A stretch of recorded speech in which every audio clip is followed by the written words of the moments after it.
যারা রাষ্ট্রের টাকা, জনগণের টাকা যারা লুট করে পাচার করেছে, এখনো মব সংস্কৃতি বিস্তার লাভ করেছে। এই যে ডাকসু নির্বাচন, এই ডাকসু নির্বাচনে মনোনয়ন ফর্ম যাতে ছাত্রদল কিনতে না পারে, এই কারণে সেখানে মব তৈরি করে বাধা দেওয়া হচ্ছে। ডক্টর ইউনূস সাহেবের সরকার ক্ষমতায় থাকতে এই পরিস্থিতি কেন হবে? কেন হবে মহল্লায় মহল্লায়?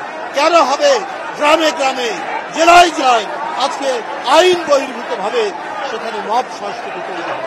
সেখানে উশৃঙ্খল জনতা তারা কেন নিজের হাতে আইন তুলে নেবে? কারণ আজকে আইন প্রয়োগ ঠিক মতো হচ্ছে।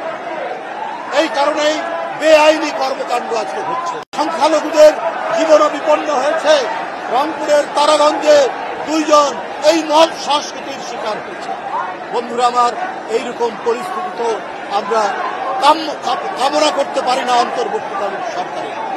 গত হাসিনার আমলে আপনার ব্যাংকগুলো যারা ঋণ খেলাপি হয়েছে, সেই ঋণ খেলাপি প্রায় 3 লক্ষ, 3.5 লক্ষ হাজার কোটি টাকা, 3.5 লক্ষ হাজার কোটি টাকা ঋণ খেলাপিদের রিশিডিউল করে তাদেরকে আবার নবায়ন করা হয়।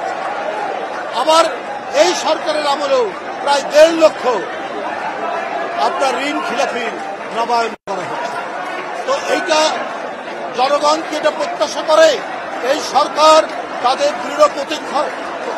দৃঢ় পদক্ষেপ নিয়ে যারা ঋণ খেলাপি, যারা রাষ্ট্রের টাকা, জনগণের টাকা যারা লুট করে পাচার করেছে, তারাই হয়েছিল ঋণ খেলাপি।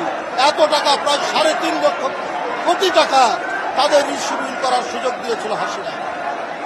তাদেরকে নবায়ন করা হয়েছে, তারা সেই টাকা পরিশোধ করেনি। আবার 1.5 লক্ষ কোটি টাকা নতুন করে কেন রিশিডিউল করা হয়েছে, কেন নবায়ন করা হয়েছে? আজকে বাংলাদেশ ব্যাংক, আজকে আর্থিক যে সমস্ত মনিটরিং পর্যবেক্ষণ যে সমস্ত সংগঠন আছে, তারা আজকে কি ভূমিকা রাখছে, তারা কি কাজ করছে? আজকে একের পর এক ব্যাংক রুগ্ন হয়ে গেছে। হ্যাঁ, যারা মহিউদ্দিন খান আলমগীরের মতো দুর্বৃত্ত ধরনের মানুষ, যারা ফারমাস ব্যাংক করে, তারপরে পদ্মা ব্যাংক করে টাকা লুটেছে, সেই সমস্ত মালিকদেরকে গ্রেপ্তার করুন, আইনের আওতায় নিয়ে এসে আসুন। যারা জনগণের টাকাকে তছরূপ করেছে, লুট করেছে, তাদের দৃষ্টান্তমূলক বিচার করুন।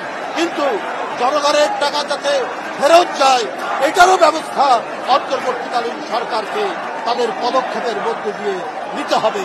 তা না নিতে পারলে এই দেশে আমাদের অর্থনীতি দেউলিয়া হয়ে যাবে।